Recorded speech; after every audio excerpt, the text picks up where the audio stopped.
Hello, everybody, and welcome to This Xbox Life, episode 391, post E3 2016. Hopefully, I'm not quiet. I see everything bouncing, so we should be good, right, guys? You guys can hear me, right? For now. What? Speak up. No, I'm just kidding. so Don't I'm, even joke like that. yeah, I'm Brun, BJ Swick 33, here with me. In the Also known middle, as the Wrecking Ball. yeah, in the middle, you got Rob, also known as Presar, What up? and way down there, holding up the show, holding us up, is Wingman 7 to 9. Also, Mark, how are You you? guys need to lose some weight. You don't have to Or, tell me something I already know. being down at the bottom, are you Bobby or Cindy? How I thought it was come funny. we have I'm no Peter. followers, Bron? I don't know. They're coming. It's probably because we started and then canceled and then started. I don't know. Maybe I got a bad. I think I might Don't have a mess with it. have a bad channel on my board. Maybe I don't know. But we should be running good. Yeah, episode 391. Psych. Yeah. So, And you didn't change the. Oh, you didn't change the title. Oh, Yes, he's got post in there. yeah, dude. Does he? Yeah, The Uh, other one was let me pre. refresh my you, side then. you probably had it open before I changed it. All right, good. Yep, we're good. It's been a bad day for that, hasn't it? We've Yes. had tech issues galore. So Yes. So All what right. what we're gonna do here for this week's show or for this show, it's the post E3. What we're gonna do is we're going to play back to back to back to back trailers of shows we are going to record 4 years from now, and you guys are gonna claim us the winner. No. eat. What we're gonna do is Oh, I just got that. we're Oh. gonna start off with the community, and then we'll talk about our thoughts about E3. And some of you may be surprised on what I have to say. So, after deliberation, I had a whole day to sit back and think about it and stuff. You guys Wait, may be surprised. Were you thinking or stewing? I was thinking. Okay. I was using my logical mind. I did notice that the this Nintendo Life domain just got created yesterday. So does that mean anything, Bron? Oh, no, it's not mine. So, but, all right. So, let's hit the community first. The reason why I want to do that is because, well, we have a couple questions and we've done a couple shows and haven't had a chance to really uh, go in there and get stuff read off. So we're going to do that now as soon as I figure out which options I need to select here.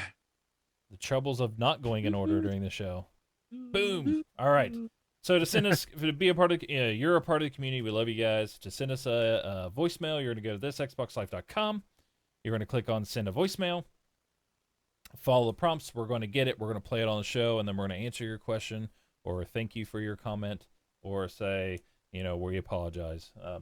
Whatever we have to do, I guess. Or you can send us an email by going to the website, thisxboxlife.com, clicking on contact, filling out the form. We get that. You can send an email to contact@thisxboxlife.com. You can hit us up on twitter.com/thisxboxlife or go to our Facebook group, facebook.com/groups/thisxboxlife, which is where a majority of our communication and conversations happen on a daily basis, definitely a daily basis. So that is it for that. We did get one email, and then we got actually multiple comments on the website themselves. So we'll go over those too. But Rob, do you want to hit Bonus. the email? Yeah, sure. Sounds good. Sounds good. All right. We got an email from Bolzicle. Is that how you say it? Looks I like would assume so. Yeah.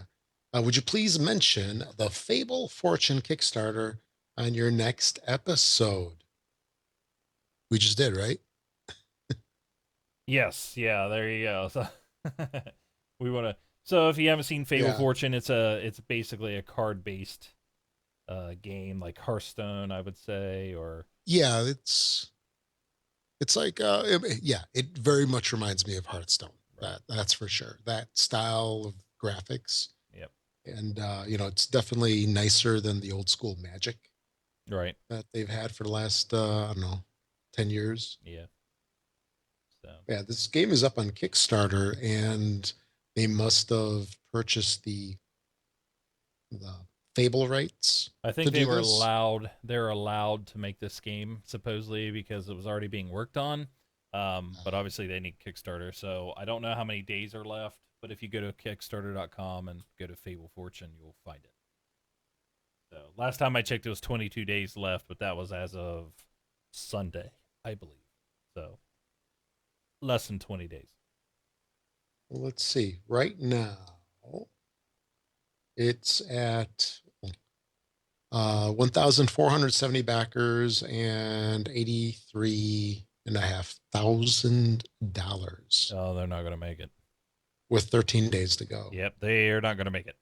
Yeah, well, I mean, what is that? That's probably less than one quarter of the way. Yeah, they're going to need much more. So, but yeah, cool. So that was our only email. The couple of the responses for our show when it was 389 actually.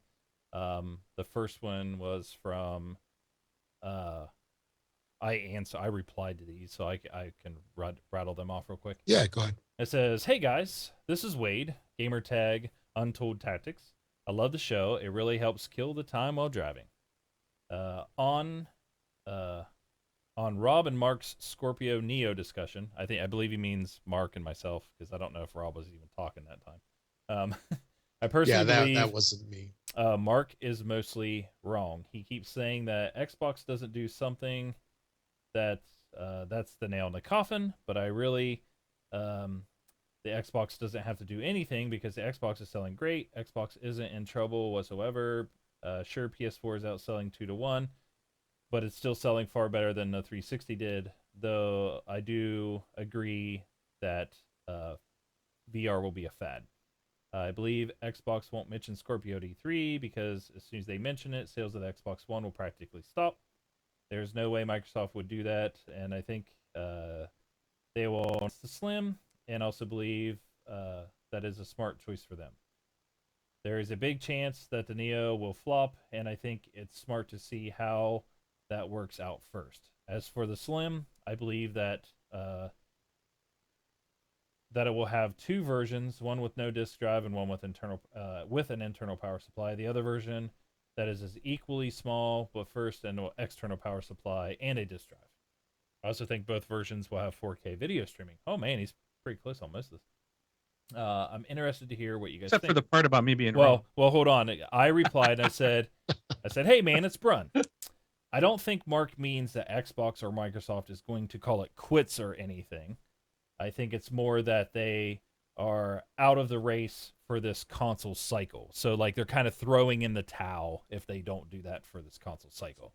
But I could be wrong, so I'll make sure to bring it up to him, as I am right now. We all believe Xbox is going to release another generation. I think that was the Scorpio, but this whole Sony thing is forcing their hand and rushing it early. Thanks for listening to the show.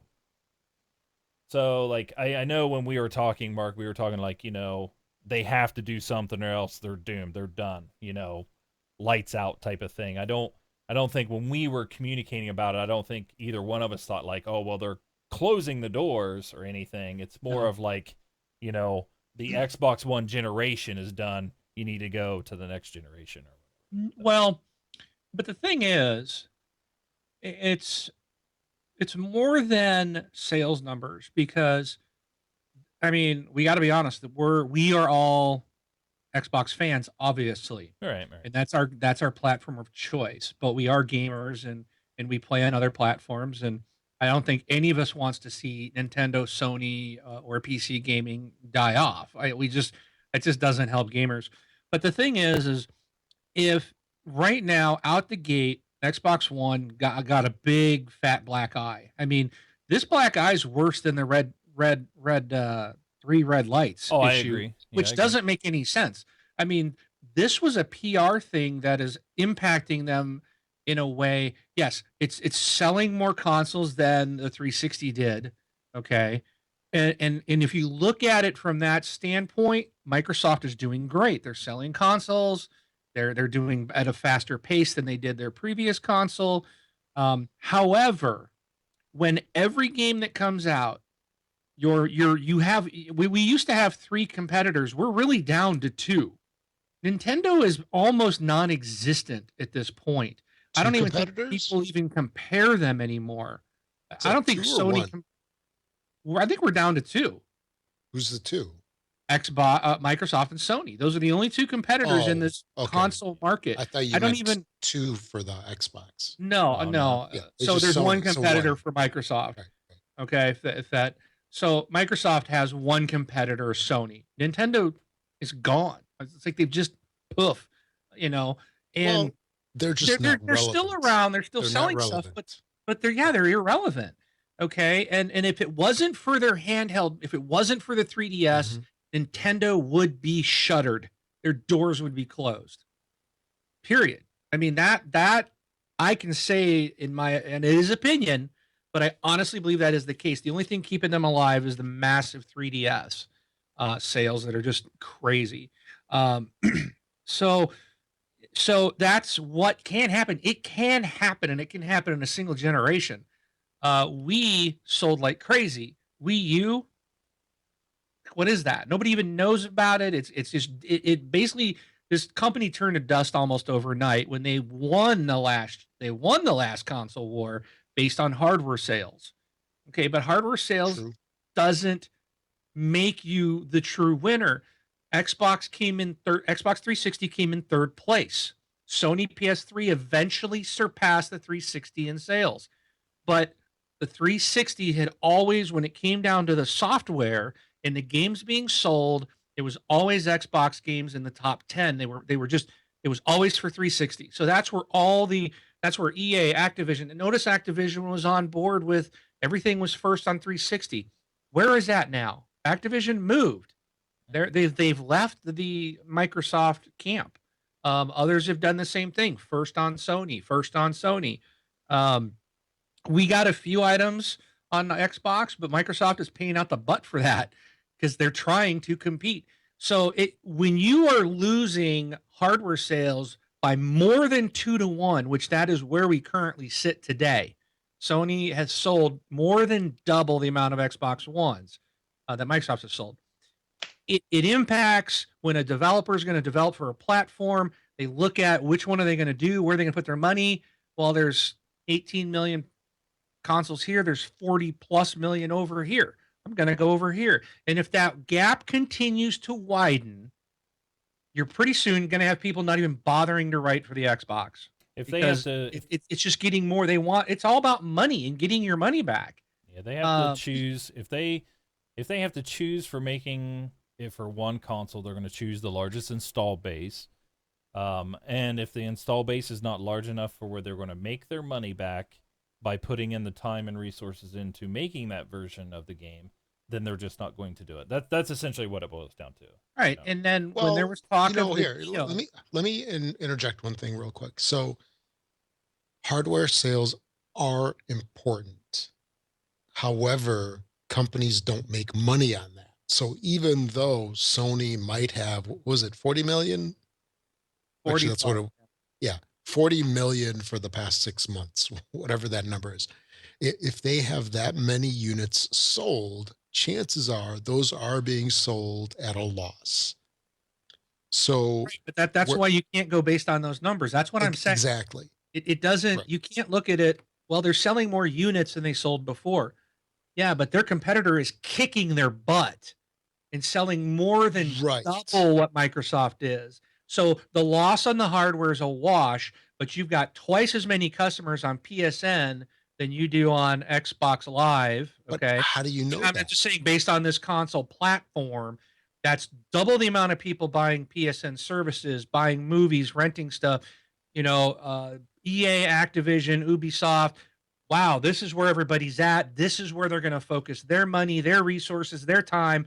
Xbox One now becomes, well, we'll just downgrade, or we'll make a copy of the game or whatever. I can't think of the term I'm thinking of, but they're going to make the copy, if you will, down to the Xbox One, and they don't really put any dev resources into it because there's nobody there. And with the discussion of the Neo, this is where this is whole coming back to answer him. If Neo is coming out this year, was the word. It's coming out this year. That this is we got 6 months left and we're out of 2016. Now, so that means we know PlayStation VR comes out in October. They had this new console coming out to give you that. Microsoft, there's been no word about it. All that, so Microsoft had to answer that. They had to say we're doing it. If they didn't, that gap would get bigger and bigger, and then it's going to be so far beyond their ability to try to close that gap that it's essentially going to be over, and Xbox could be shuttered as a brand. What is it? Satya Nadella he's stated before he wants to get rid of Xbox and sell it. That was a couple of years ago, though.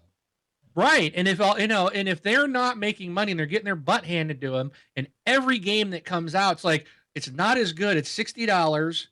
The consoles cost the same. The games cost the same, but this one looks a little better on this platform. The gap is getting bigger and bigger because of that. They had to answer, and they did. And then because they answered, Sony did not talk about Neo. We'll come back to that. That's E3 no. stuff. But so, yeah, and Rob, we already like 15 minutes in, and we haven't even touched E3. Yeah, Rob, as far as making money or losing money on a console, I think Sony around the 20 million mark is when they started making money on each console sold. So that's essentially when they started making money, I believe. So, all right. What I wanted to finish, the thought that I wanted to get across about that whole thing was hardware is important because it's an install base. However, it does not mean that every one of those consoles is a revenue generator in terms of selling additional content. I look at it from the iPhone versus Android stance. From what I've read from developers, right now, Android is like 85% of all of the smartphones sold. Apple has about 15%. Apple makes something like 95% of the profit on hardware, basically meaning they have all this money that they're making on the phones that everybody's getting. Android, their devices are basically almost being sold at cost. On the software front, developers are developing traditionally primarily for iOS devices versus Android, because the people that have iOS devices, they actually buy software. Whereas the Android people, a lot of them just don't buy anything, or, they don't buy the expensive games or whatever. They just do free to play. I know there's a lot of the free stuff out there for Android that's ad supported and such. So here's such a small portion in the mobile world, such a small portion of the mobile community that is doing the majority of the purchasing. The mass Android group does not. So just because Sony has such a huge install base does not mean that every one of those people are actually buying software for it. We've heard from a lot of forum members or a lot of listeners and such that they have a PS4 and it's just sitting there collecting dust. I know, Mark, you've had your PS3 forever. I mean, you can probably scrape off like half an inch of dust on that thing, I'm sure. It's in a box. Oh, okay. The Wii's in the box. So it's in a time capsule. They're all in boxes, yeah. Yeah. So, there's a lot of people that we know, granted, a lot of the people that we know tend to be more Xbox focused because of live and the community and such like that. But just because you sold that unit, that is not indicative of those people actually purchasing software. And the only people that know what the penetration is of these devices really are some of the developers out there, like the Activisions, or actually publishers, the Activisions, the EAs. They know it's like, okay, we have this title, whatever the title is, sports game, COD or whatnot. How many of those games are being sold on the different platforms? And that is probably a better indication of how active those people are. I mean, we know that there's like a bajillion people on live, right? And maybe they know as well. as to, well, actually, no, they wouldn't know the Sony numbers because Microsoft would only see the Microsoft numbers. I take that back, but that's what I'm getting at. I mean, it was the same thing with the Wii because a lot of people bought the Wii console. However, those same people were kind of suckered into the gimmicky nature of the Wii. And once they got Wii Sports and, Wii whatever, the other games were, Wii Fit, they stopped because they're not gamers. They bought it just for the gimmicky nature of it. So just because you sold about bajillion Wii's, an Xbox 360, which sold less, it probably generated more revenue in software. That's all I'm saying. You guys know what I'm saying? Yes.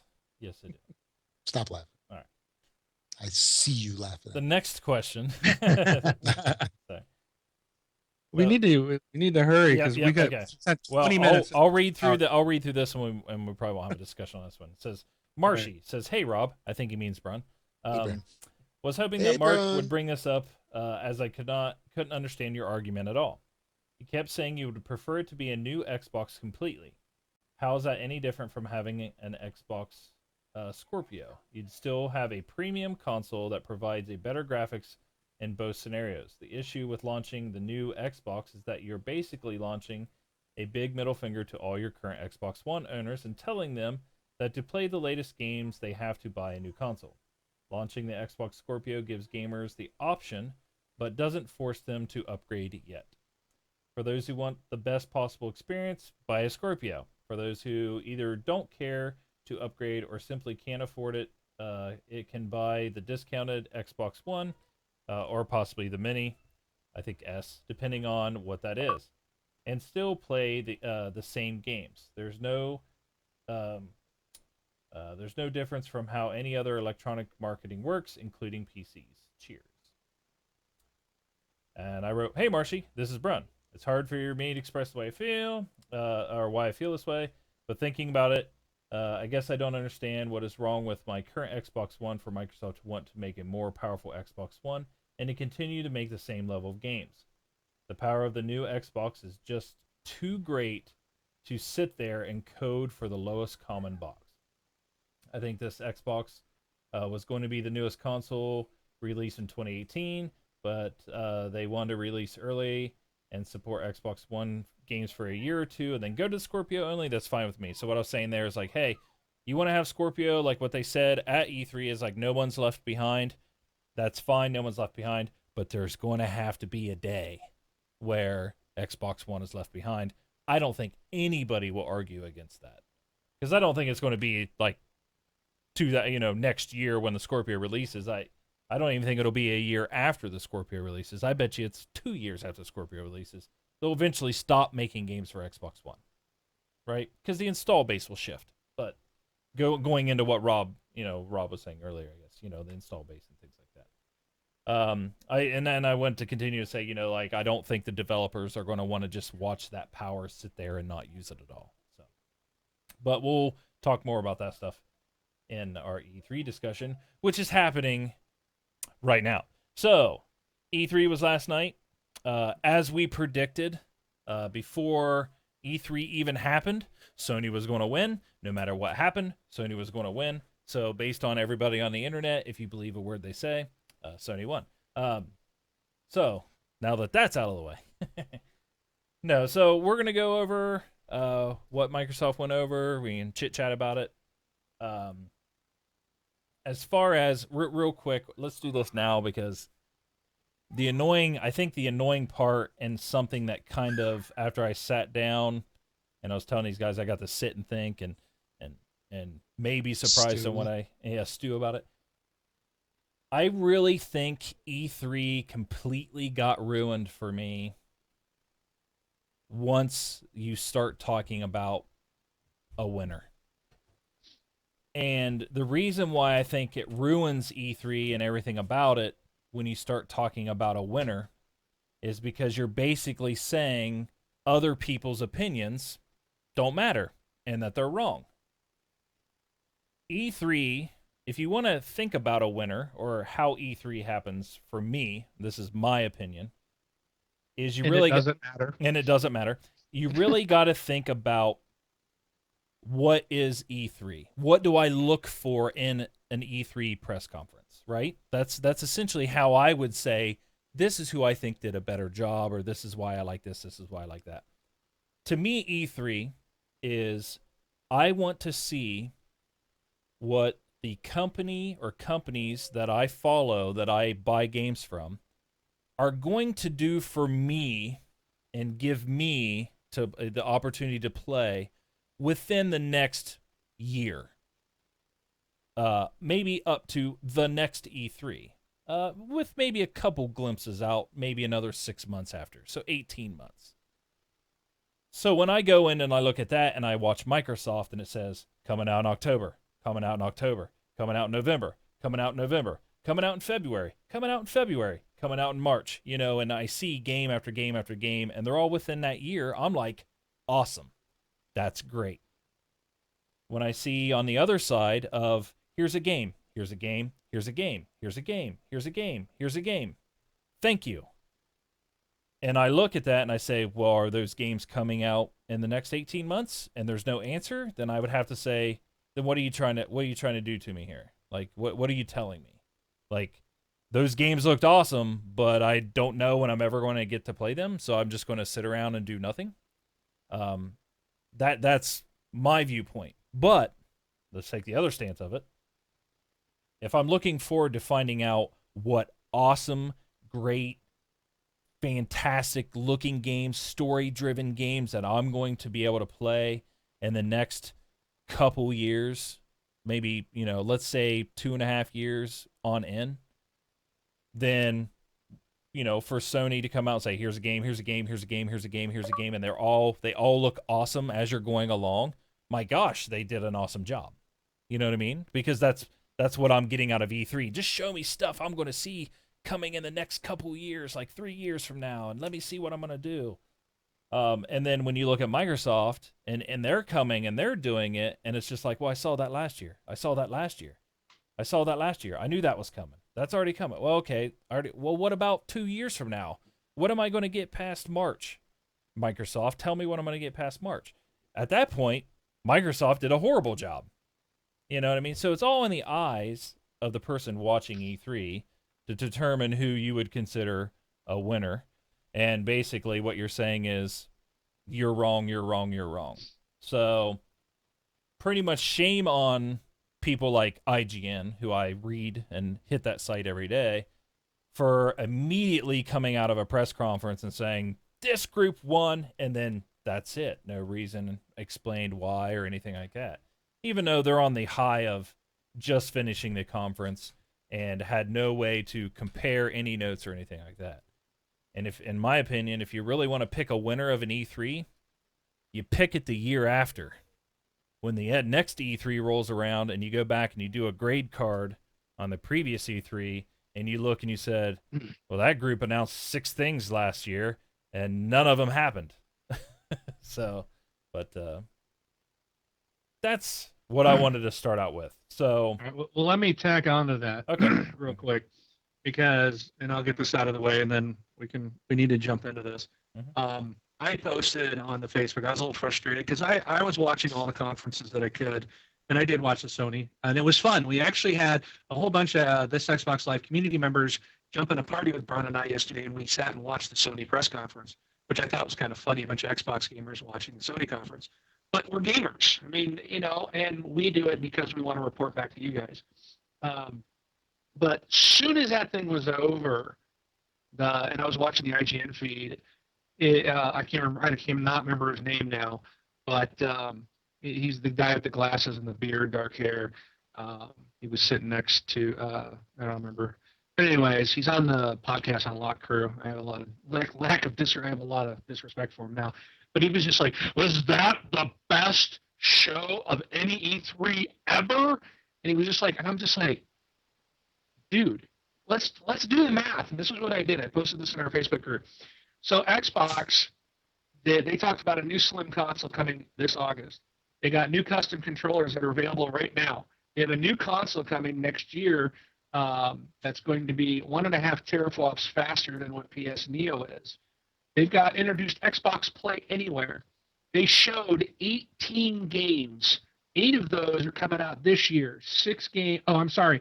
I got to change that because one actually just got a date. 9 of them are coming out this year. 6 are next year, and 2 did not get a release date. Okay, so now let's talk what Sony did, and this is all in general. They did PSVRs coming in October. They claim that the current PS4 will run VR. I still say BS. That's why they were making the Neo to do it. So I think that's going to come back and bite them in the butt. They showed 16 games, two less, two less than Microsoft.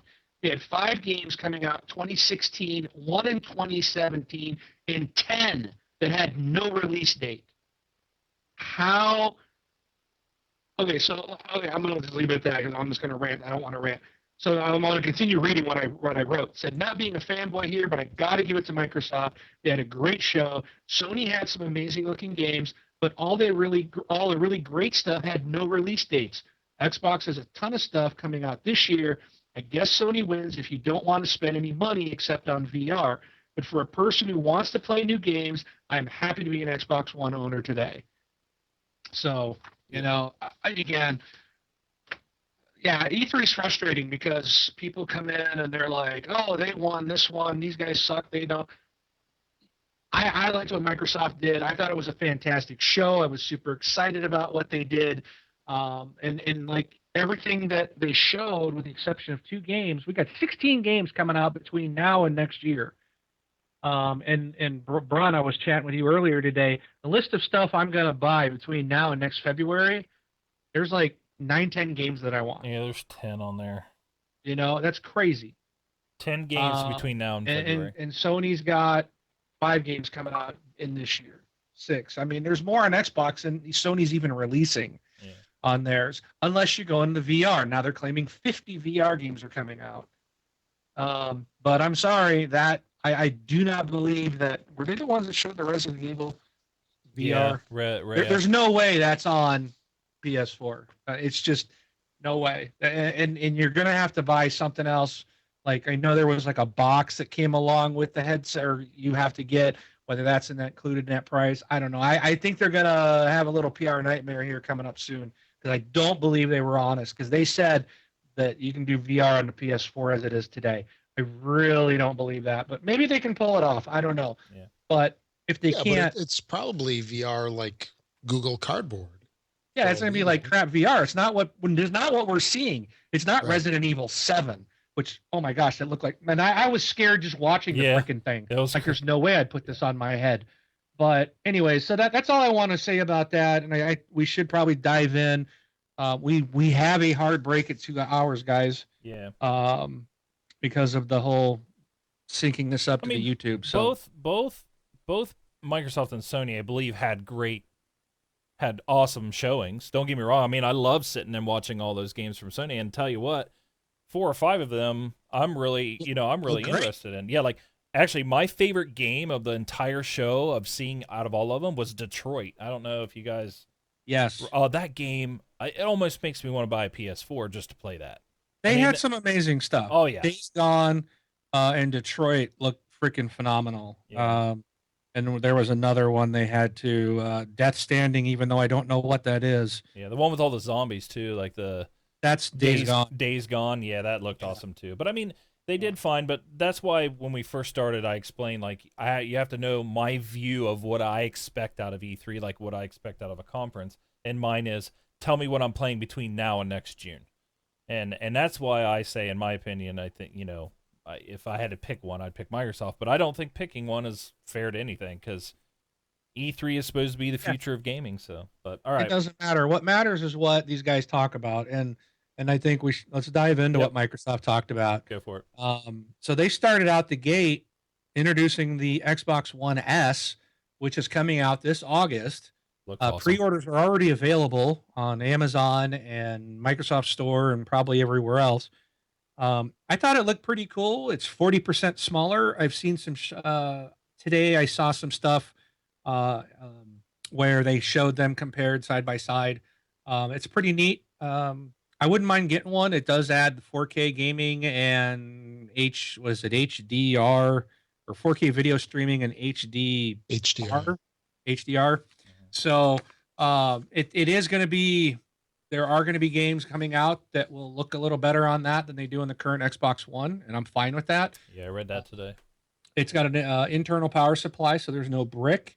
It's smaller. And I think the controller is a tad smaller than the Xbox One. I haven't heard for sure, but it sounds like from things I've read, at least the impression I get is it's might be a little bit tinier, which is fine because the Xbox One I think is a little bigger than the 360 controller. Um, And wasn't it but the 360 rubberized is awesome. underneath or something? Was it what? I thought the underside of the controller was like grippier, I think rubberized or I think something. I think they've got grips on them too. Yes, Yeah. there was a whole bunch of stuff, and I was trying to type in the Facebook and write notes at the same time. But yeah, I think there was grips on the bottom, like little rubbery grips on that controller as well. So, um, but yeah, it looks cool, and you can get and here the shocking part for me was that you can buy it the 500 gigabyte drive version of this box for 299, which is Oh. the current, well, was the current price of the current Xbox One until today. Microsoft dropped that price to 279. So the, you can pick up an Xbox One today for 279, or wait and get basically the same thing for 299.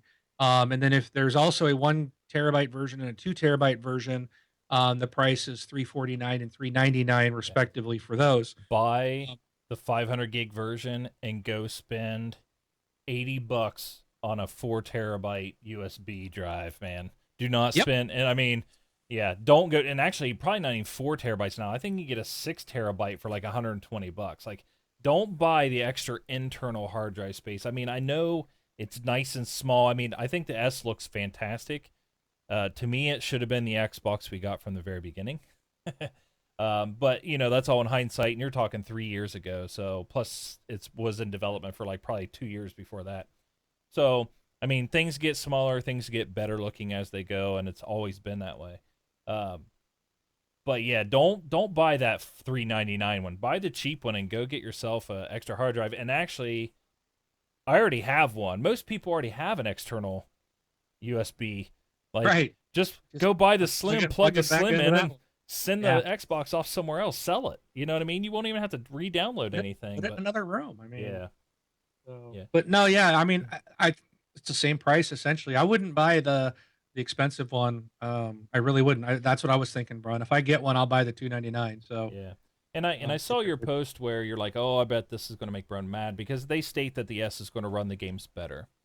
Um I'm not mad about that because when they say better, I mean, you're going to get 1080p, probably 60 frames a second, and it probably won't drop frames. You know what I mean? Where yeah, the new console will put that whole fiasco to rest. yeah, This and one here, which is nice. So right. it does beef it up enough that we are now on par with the PlayStation 4 Yeah, and in to that me, category, that and type more of because it does HDR and right. 4K. Right. And those type of upgrades you would expect. I expect in an S, and that's what we saw in the with the 360 and stuff. The things that would make me mad would be like, is if it's like, well, this is 720p 30 frames a second, but the new S is, 4K at 60 frames a second. Then it's going to be like, now wait a minute. That's completely different.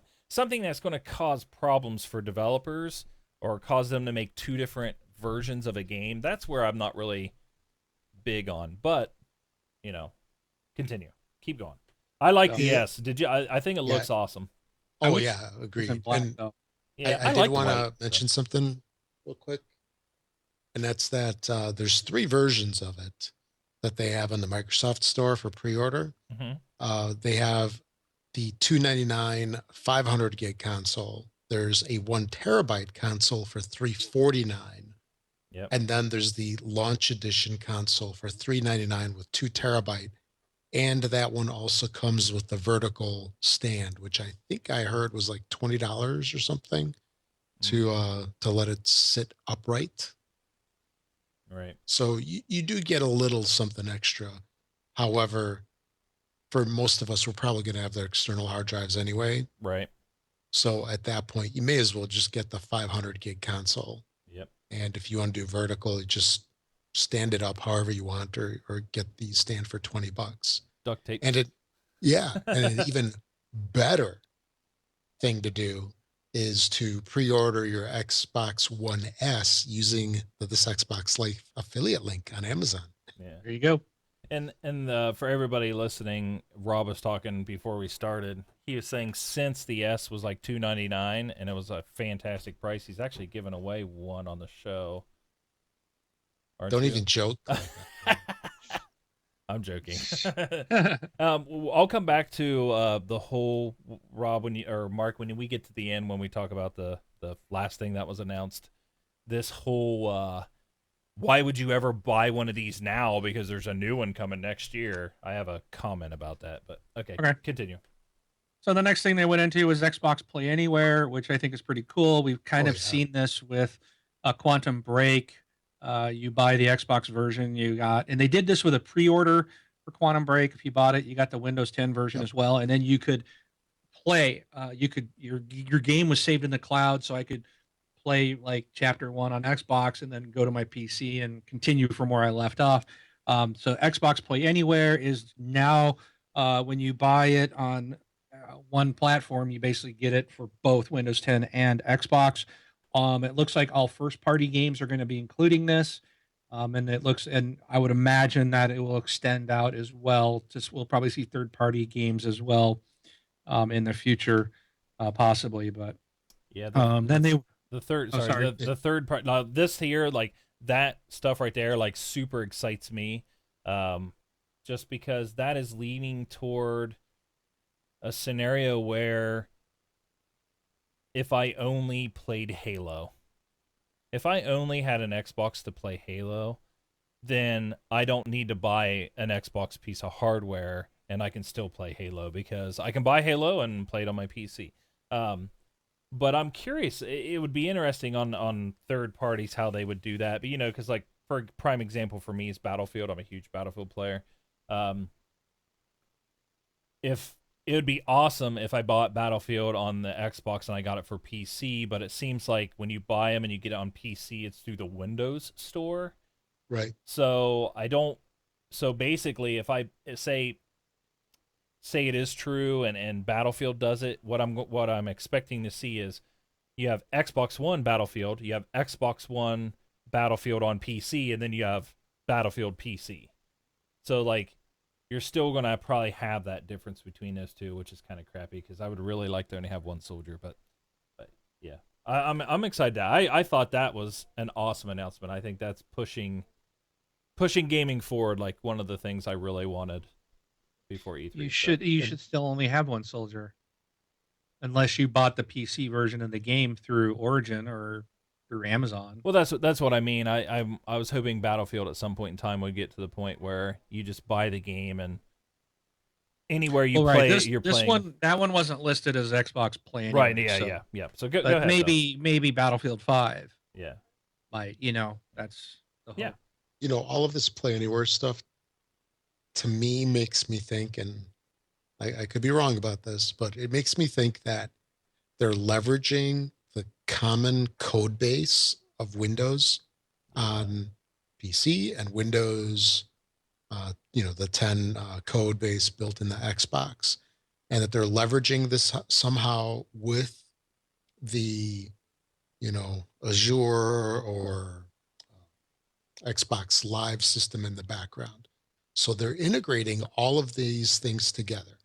And as cool as that sounds, and as awesome as that sounds, this could also signify something else. And that's that with all of these games shifting so that they're potentially playable on both Windows and Xbox. And I would think the only real difference is like hardware support of the game. So PC side has to support all the different drivers where, for different devices where you have a unified standardized configuration in Xbox. I figure that's probably the only main difference between the two.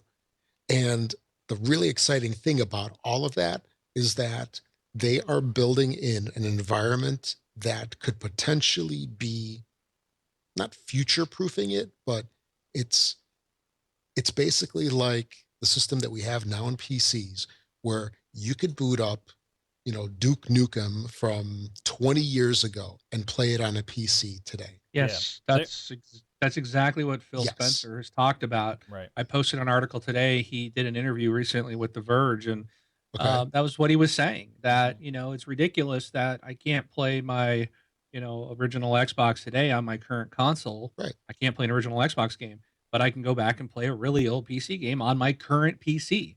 And that's what they want to get to, is where they want to get to the point when you get a new console, your library goes with you and is playable on that console so that Right. you Right. never lose it. Yeah.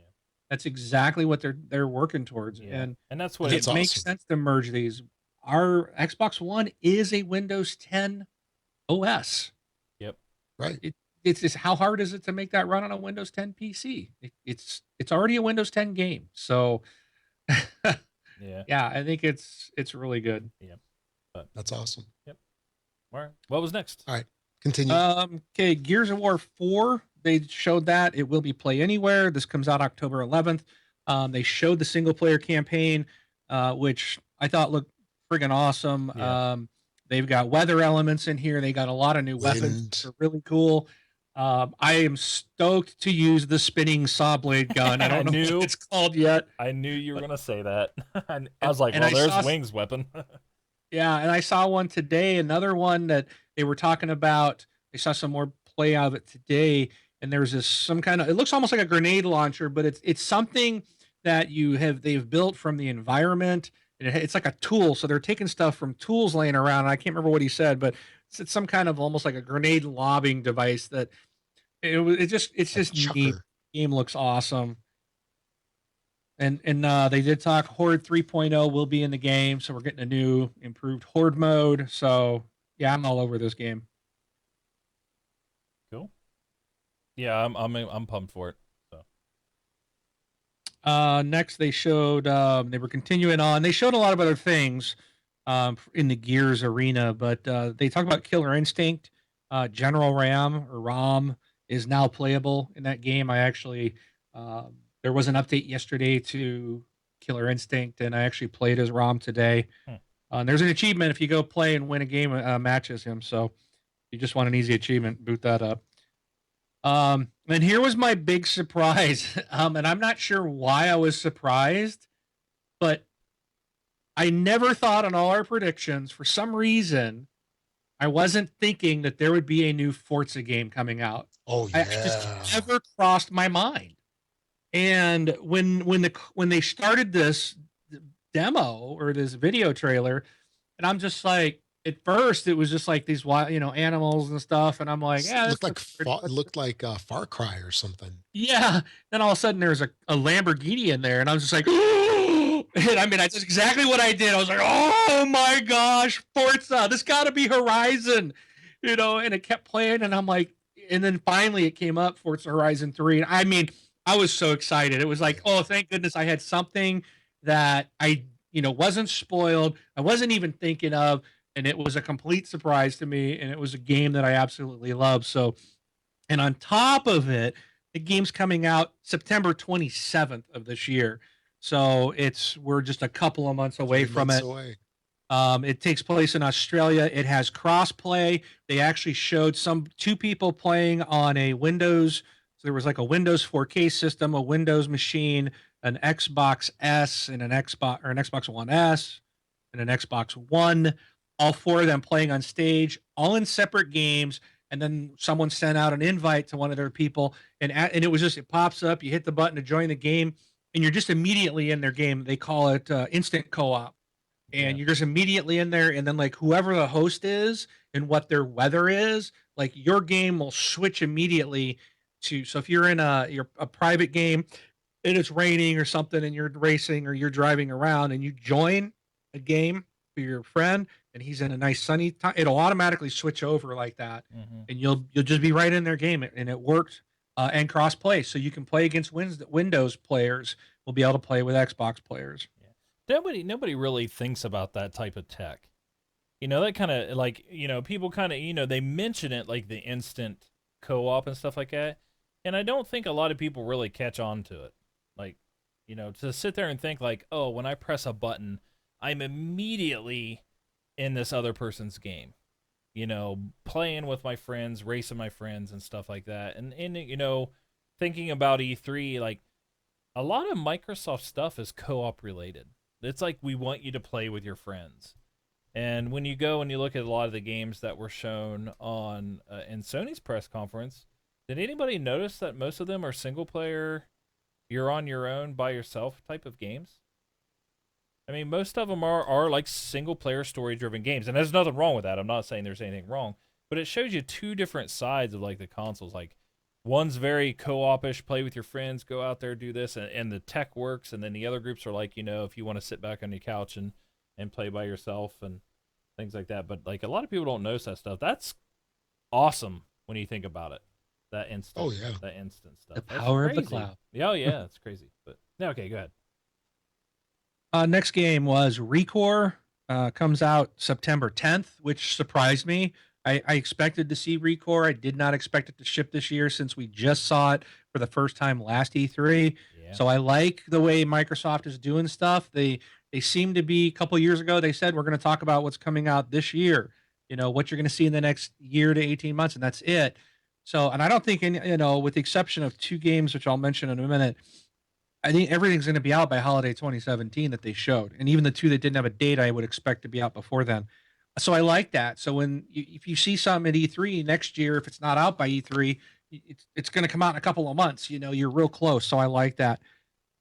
Game doesn't interest me. I know a lot of people are like it. What I will say, what I found interesting is this game's available for pre-order and it's only $40. It's a $39.99 title, which I'm not sure why. I thought so. I don't know if Yeah. that does that mean it's not a full retail game, or Nope. people have already said that. I don't really know. I expect this to be a full-on regular game, but it is $40. So, Yeah, $40. Final Fantasy 15 was shown. I thought that. Oh my gosh, that was like the worst gameplay demo ever. I couldn't figure out what the guy was doing. It's like he just kept rolling around. He kept getting hit by the monster, the dragon, Yeah, by whatever the he was big fighting. hand. Or the big hand, yes. And I was just like, does this guy not know what he's doing? I felt like the guy didn't know what he was doing, or that he was just, it just seemed like he really didn't know. And it could just be me not understanding what he was doing, but it just looked really awkward and weird. And other commentators, the official media, stated the same thing, Yeah. that it just didn't work. It was Yeah. really weird. What's But even that what even was even dumber than that demo of Final Fantasy 15? Having a character in a demo in a trailer of Final Fantasy 15 wearing a VR headset. was that game, or was That that was Final. It was Final Fantasy 15 VR or whatever it was. Oh, that's right. And yeah, I remember, because I remember that's right. That was in the Sony conference. They showed that, Yeah. and I remember thinking, wait a minute, the gamer's wearing a VR headset and a character's wearing a VR I headset. didn't understand it. So is it a VR within a VR? Yeah. Yeah, the Final Fantasy 15 stuff just all around in both conferences were just like blah. It was horrible. Yeah, I didn't care for it, but I'm sure Final Fantasy gamers will like it, though. It's Sure. I'm excited for that to come out. Yep. Okay. Microsoft showed off some Division DLC coming out for Underground and Survival. Yep. So those are coming. Survival looks pretty good. Looks like weather's going to be a big impact, which I think going to suck, because man, when the snow really starts flying in the Division, it is hard to see. Yeah. So then it was Battlefield 1, runs most probably anticipated game of the year. Comes out October 21st. But if you are a lucky Xbox One EA Access subscriber, you get the game a whole week earlier, Yeah. October 13th. 13th, the same time as what game comes out on the 13th? Check your list. That list is somewhere else. Okay, I'll check. I know it's something where I was just like, oh my gosh, there's back to back games. It's not Titanfall. Titanfall's afterwards. So. Then it was Gears. Gears of Gears War comes out the 11th. Okay, Yeah. so 2 days, yeah. Yeah. But okay, So I got 2 days to beat the single player. so Battlefield 1, I just wrote down they've got dynamic weather. They do have a single player campaign. The game looks phenomenal. Mhm. And I will say this, because when we first saw the trailer a while back, I was like, dude, the game's not going to look like that. This is a trailer. Well, they were showing in-game footage today, and they talked to people who actually at E3 who got to play it, and they were saying it looks just like the trailer. And the stuff that I've seen, that's the most beautiful looking Battlefield game to date. Yeah, I I am in. yeah I was really nervous about the World War One. When I saw the trailer, I'm like, okay, well, let me see some gameplay, and I watched the EA conference, and yeah, it looks really good. And one of the coolest things, it's like I said, it's all these little things that people sometimes miss, but the map when you die, like you get the little kill cam when you die, and then from when you die, it like comes out from where your body and just shows you the overall look of the battlefield, which used to kick over to like a 2D map where you'd see little red and blue arrows going everywhere. Actually, when you're looking at the map, it is the map. It's the game where people are running around on, Oh, like cool. playing. And then when you spawn, it just like goes from the map and zooms right down to where it spots you at. Yeah, It's the some of the awesome. comments from the people that have played it today they said that the tanks are a lot slower. And obviously, the biplanes. The one thing I don't like about the trailers, they like show these biplanes, and they're just like they're zooming around like they're Like a jets, and I'm million like, miles an hour. Yeah. that's a biplane, buddy. So I think some Yeah, people might be disappointed when they're like, it's World War buzzing One. along over the battlefield. Yeah, come on, Pew people. pew pew. Yeah, But yeah, it looks amazing. So that comes out here in October. yep. Then they announced. So this is cool. And I didn't think this got enough. I feel like they breezed over this, and I wish they would have given a little bit more time to this. But new features coming to Xbox Live. Oh yeah, So we're gonna get or to Xbox and Xbox Live.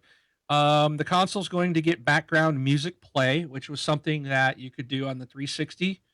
So 3 years later, we're gonna get we're getting a 360 feature put on the Xbox One. So like in your games, you can overwrite the game soundtrack and listen to your own music if you want. They've got a change to the language region. I don't remember exactly what it was, but there was something coming regarding yeah, language in the yeah. regions. So the language isn't region locked. So like, if you want to have your console's language in Japanese, it can be in Japanese even though your console is in the U.S. Okay, So what it cool. is today is if you're in the U.S., you're locked down to English. Well, that's kind of stupid.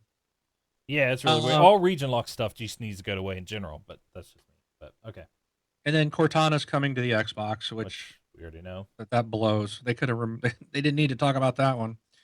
Then on Live, they've got clubs that are coming to Xbox Live, and this is the one I wanted to see and know more about. And they're just like, oh, clubs are coming, so you can meet up with your friends and blah blah blah, and then they just moved on. It sounds like built-in clan support into Xbox Live. So I'm in my own mind, and I want to hear what you three thought. Right. I'm picturing something where I can, instead of a party, I can launch my club, and it'll list, all the clubs I'm a member of, and I'm going to go into TXL because that's the only club I need to be in, right? Right. Um, and I can go into the TXL club, and there would be like a wall of comments where people can talk and chat, and maybe you can party up within the club, and you can hopefully schedule game nights and say, hey, we're going to play this on this, because I'm kind of thinking like True Achievements website where you can go out and say, we're going to work on this achievement, or we're going to play this game on this set time. And then people, there's there's 6 people in the game. So you've got the guy that created plus 5 additional slots. People can join it, and then you'll know who to reach out to, or, Right. and I'm hoping that when that happens, that it sends you a notice at that team, hey, to join your club game, double tap your Xbox. What do you guys think? What was your impression when they breezed past this? Go ahead, Rob. Well, as soon as they mentioned clubs, I immediately thought of TXL. Didn't know exactly how it would be implemented, but I was like, we got to do one. Yeah. Oh, But guaranteed. Yeah, Yeah. but I mean, it was they did kind of blast through them, and they gave you like some of the high points. But I think we're gonna have to wait until a later date to see like super detailed Yeah. details that we're gonna want to know since we're gonna want to use it. But I mean, it was just enough probably that they needed to convey for a show like that Yeah. because you can't get bogged down in details when you'd rather show 5 minutes of a huge hand smashing a character. Yeah, to me, the first thing I was sitting there thinking was like, oh, awesome, because you're going to see the people in your group, and you're going to see if they're online, you're going to see if they're playing, and be able to create parties with them, and hopefully send party invites to them, join parties with them. And the first thing I thought was like, awesome, because I know there's people that follow me that are in our group that maybe I haven't friended back, things like that. And then the other thing I was thinking is like, well, great, I can knock my friends list down to 15 because everybody's that's a part of the community that I don't play with every single day. Like there are some people in Right. our community that I play with every single day. They probably, they're on my friends list and marked as a favorite. Um, Not that everybody out there is my favorite, by the way. But it's one of those things like, oh, great. Like I don't have to worry like every time a new person comes into our group, like I have to friend them, I have to do this, I have to do that, and I think it makes us or the group leaders or people in the group more accessible. Yeah, I that's a good idea. think the friends list limits the accessibility to some people. So, and it makes it hard Yeah, for us. I don't know if I got over 100 people on my friends list. It does make it really hard. And if I unfriend you, don't think that it's anything bad. But when these groups come out and if that's available, I'll let everybody know like I'm unfriending everybody, yeah. and we're going to go that way. So hopefully It's that's the way it was. it's it is. I would like that better, and then maybe not see the group stuff in your feed because right now I got the same problem, and I'm seeing like, oh, so and so got an achievement. I'm thinking, who is this person? Right? Yeah. I don't even know who that is. But it's someone from the community that's followed me, and I followed them back because they followed me, and or they probably probably sent me a message said hi, I listened to the show, but it's like, yeah, it gets to be out of control. And I try to keep my, on the 360 when you had the 100 limit, we were limited at that. And I tried to keep, if I play with you, I'll have you on the list. If we're not going to game, then I don't really need to be your friend. I love that you guys listen to the show, and I'd love to have an opportunity to game. So I think the clan thing or the clubs will be great. And I Yeah. hope that does what we want it to. It'd be nice. It'd be nice if you could on the Xbox app on the PC or anything, or even in the Xbox, be able to respond to posts and stuff. To me, what would be really awesome is if we could take our Facebook group and replace it with an Xbox group, and because it has we have iOS apps and the apps on mobile and things like that. Then I can just get off Facebook altogether. I don't like Facebook, but all right, continue. Well, speaking of groups, you can now look for groups. LFG. So you can send out a request for people to join you. So, my thought of this was Ghost Recon Wildlands, which is going to probably be my game of, was that 2017 or That's it. 2016? I can't remember. There was so many things coming out, and I can't remember where that one fell in. That one is Where it's did I see that? 2017, I believe. Yeah, it was early. I think that was March. So that's going to be my 2017 game Yep, of the year. I can already March. predict, dude. Okay, so anyways, I won't even get into that, but just Gra 2 co-op missions. Let me just those of you who followed us a long time know exactly what I'm talking about. Yep. But I can see it now that I'm going to want, I want to boot this game up and everybody's playing something else and I can just 360 had something similar called Beacons, Right. like, hey, so and so wants to play this game. So I can just basically boom, send my beacon, it'll just blast my friends and say, "Hey, I'm looking for people to join me in Wildlands." And if some, and it's like if I'm sitting there playing something, I'm kind of bored or I'm watching TV and I get that from someone, oh yeah, sure, I'll jump in and play. I think that's great. So that's coming. You know what I was And thinking when I saw that? what's that? Destiny. That would be good. Need people Yes. for a raid, and somebody actually said that at work. They're like, Microsoft just solved Destiny's problems with finding a And the group, division. and the division. It's like Games they like that where you want to get a group of 4 to go into the DZ, or you want to do a raid, or just yes, this is so needed. yeah, and this one here is nice because it's like you initiate it, unlike beacons where they always just popped. Jesus Walks a Lot said beacons became annoying, and I agree, they did. But all right, keep going. Run out of And then time. the last one was arenas coming to Xbox Live. So it sounds like this will be an area where you can go in and set up private tournaments. There's gonna be like real tournaments. It sounds like that they're gonna do, where I took it as like we could potentially be playing against people that are like some professional gamers.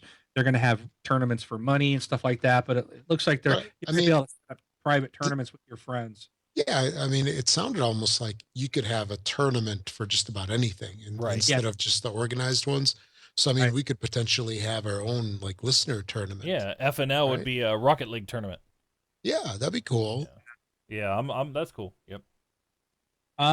Okay, so let's see. Let's run down through. So there was a bunch of stuff on Minecraft. I'm not even going to go into that. Skip. Um, there's the controllers. You can get customizable controllers, which these are cool. Some people in our group have already bought them and posted pictures.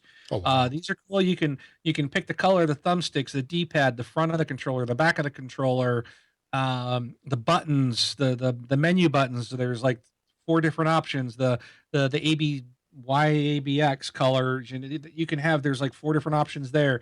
You can get your gamer tag or name or something laser etched onto the controller. Um, these controllers are 79.99, and then it's another 9.99 for the laser etching. So you're looking at $90 for one of these. I actually have one saved, and the wife actually gave me the okay. The kids want to buy Nice. it for me for my birthday. Oh. But I haven't done it because I'm like, man, it's $90 for a controller, and I have 3 of them here, but it would have my gamer tag on it. And it looks Or really you can cool. get an Elite for just a little bit more. Yeah. I know, but you wouldn't have your gamer tag on an Elite. Yeah. So I haven't done it yet, but I might be pulling the trigger on that. Get it? Pull the trigger.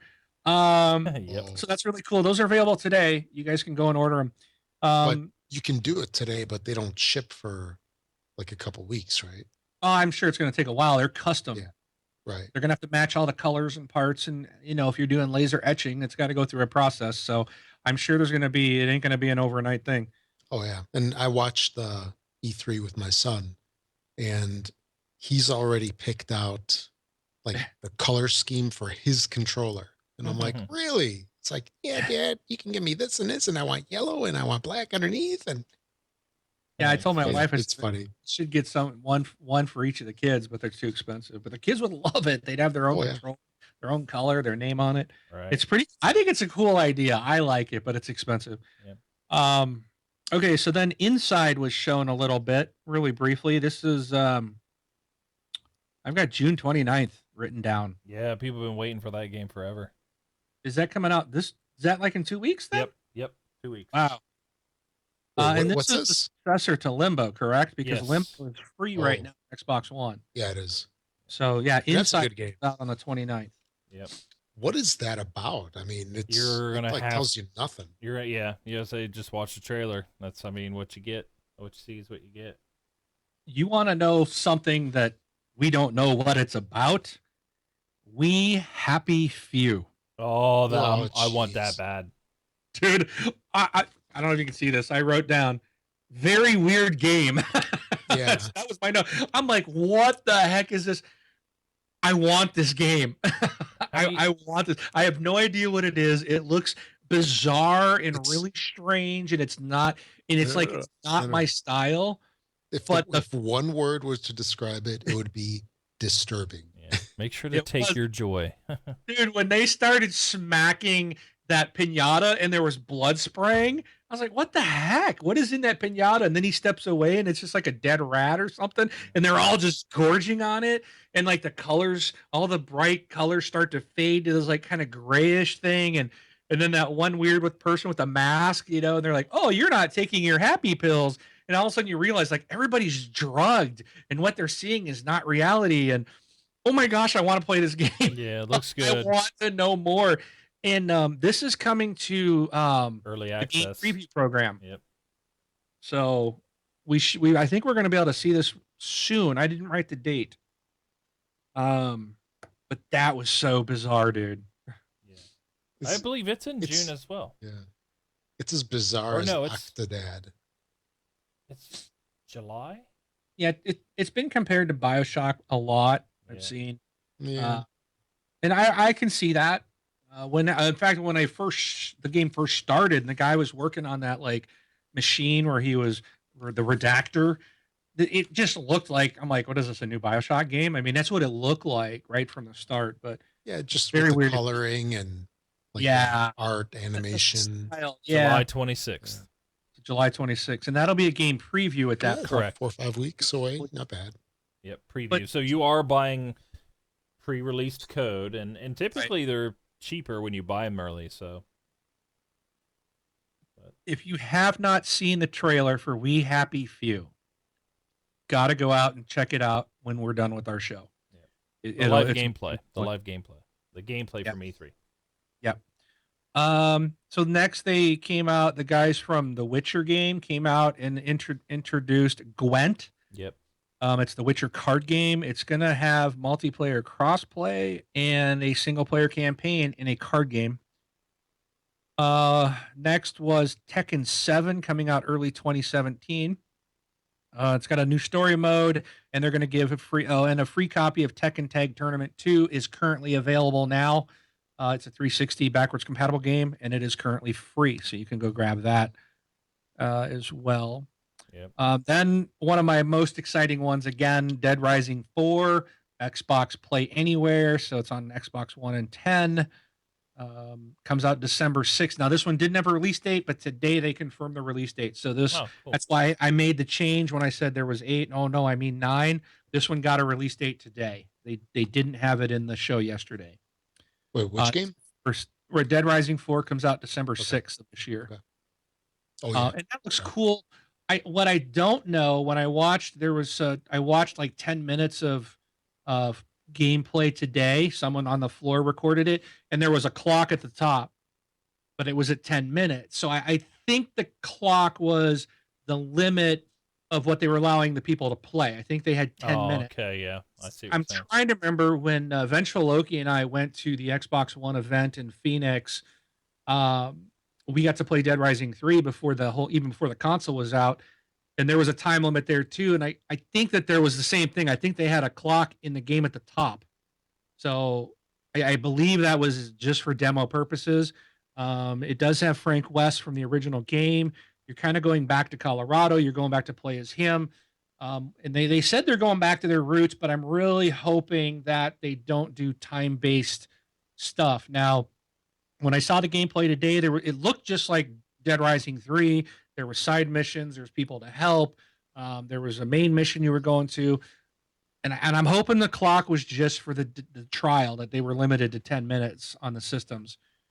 So if they reintroduce the timed portion of that game, then I'm not going to get Dead Rising 4. If they have the option to not have the time like Dead Rising 3, I'll be all over this game. It looked pretty friggin' cool. Then they showed Scalebound coming in 2017, Xbox One, Windows 10 exclusive. This demo did not impress me. Again, Yeah. it was really hard to follow, and I was like, I think this was the one. I've seen so many the past few days, so if I'm saying something wrong, I apologize. But I think this was the one where the dude was using a bow and arrow against a dragon, and I'm just like, It was like a big crab or something. okay, was he using the bow and arrow? Yeah, he had like he was shooting some stuff. It really reminded me of that Final Fantasy video where it's like Yeah, this little dude Yeah. is attacking this huge monster. It's It was like the similar. biggest boss. It's a but you Final had Fantasy it was like. it had like a purple thing at the top, right? Then they got it down, and they all jumped on, and they were hacking away. Yeah, there's like a heart or something on its head. Yeah, so I thought it kind of reminded me of Lost Planet. Hit the orange, the glowing spots on the monster. Yeah, because when they had the set, I think the last E3, and we were talking about how annoying the guy was because here he is with a dragon and he's got headphones around his neck and he's talking like a teenager. He's still annoying and talks like a teenager. Yeah. Did you notice the guy playing there at E3 was also wearing the headset? Yep. Same thing. I was like, oh, and then they had him today on an interview, and he had the red headset around his neck. I'm like, what a dweeb. Oh, on Um, the Okay. daily. yeah. Yeah. Okay, so next we got Air Buccaneers. Oh, I'm sorry. I mean Sea of Thieves. Rob, I could not get past. This is Air Buccaneers in the water. Sea of Thieves from Rare. It's Xbox Play Anywhere, Windows 10, Xbox One exclusive. It looks cool. I think it's going to be a lot of fun, but this game is going to have that problem where you're going to need friends unless they have AI that will replace that. You're going to have at least 4 people to run to, because you spawn on the beach and you run to get on your boat, and I guess there's no directions. You got to, when you first for the very first time you got to play, you're going to have to figure out how do you get this boat moving, and you got to get your ship out in the water, and then you end up doing combat against other ships. But it just, to me, I loved playing Air Buccaneers back in the day. Which was, I think, was a mod for Quake or Unreal or something, and it was you get like 4 people on an airship, and it's a hot air balloon, and someone's controlling it up and down and moving through the air, and other people are loading up these cannons and firing them at other airships, and that's exactly what this is, just with big ships on the ocean as pirates. And if you got the community and friends to play with, this is gonna be a blast. But I don't know if it'll work as well through Xbox Live. To me, when we were playing, this was on a LAN party where all of us were in the same room. Everybody's got their PCs hooked up. We're all talking to each other and having fun and laughing and communicating. And I don't know if that's gonna transfer as well through the internet and live. But again, I don't see, with all these games coming out, this is going to be tough to get your friends. This is where you're going to need that beacon thing, to say, hey, I'm going to play Sea of Thieves. I need some people to come play. Right. Um, what what did you guys think of it? I Mm. quickly went through that actually. Um, it's one of those things like I'll probably have to try it to see if I like it. I'm not excited, or I don't think it. I didn't think it showed well. That's I don't know Yeah. if it was just the people like being overly happy and excited to play, like poor bad acting, but they like I don't know. It was I couldn't get past that part. It's kind of like what was it, Need for Speed? Remember how Need for Speed's acting in that one game was like Oh, so yeah. bad? I couldn't Yep. I couldn't even play the demo because I was just like, Yep. forget this. That's the way I felt about that Was part that of the. Rivals? Need for Speed I don't Rivals? even want to The remember. last one that came out, right? I think it was the last Need for Speed that came I out. think it was Rivals because it's the one that's on EA Access. Something. So it was bad, but Yeah. Sea Yeah, of Thieves that does that good. game really reminded me of Disney Infinity, because there was that section where you played the pirates. Oh, what's that guy's name? Captain Sparrow? Jack. Yeah, it really reminded me of that because you would go around in a pirate ship in that game. So we don't have a release date on it yet. Yeah. That's Yeah. one of the two we didn't get a date on. So, next was next one was a zombie game, and when it first started showing, and I was looking at it, and I was like, oh, I saw like I think it was 3 people jumped out of a car, but I can't remember if it was 3 or 4, but when it first happened, I thought it was going to be a new Survival Instinct. no, the Valve game. Was it Left for Dead? I think it was Left 4 Dead on 360. We had 2 of them where you had the 4 people go in. It was a Valve game. I think that was Left 4 Dead. And oh my gosh, that's why I'm like, oh, it's the next one. And then I saw the big emblem on the car hood, and I was like, oh, wait a minute, I know that emblem. What is it? State of Decay 2 is Yeah. coming out, and this is exclusive to Really? Windows 10, Xbox One, coming out in 2017. So State of Decay 2 was like a very inexpensive like Xbox arcade title. It was like Released in the $10, wasn't it? I think it was 20. 10. Okay. I think But it eventually hit Games with Gold or something, didn't it? yeah, Oh. but it was super popular. Yeah. I mean, it was very successful. So we're getting the sequel to it. It was well done. Next we had, so the last game they showed was Halo Wars 2, which again is exclusive Xbox One and Windows 10. Xbox Play Anywhere, and February 21st of next year comes out. Whoop, whoop.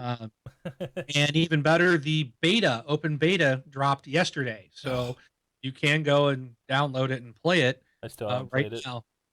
It is multiplayer, so there's a tutorial, which I skipped. I recommend you don't skip it because it puts you into a game with 3 other people right off the bat. So Mark, I have to tell the story. Mark was online with me, because I just got home and sat down, was getting ready to watch the conference, and he's like, I got Halo Wars 2. I'm like, oh, I'm downloading. I guess mine's downloading now. It's like 50%. I still haven't played it.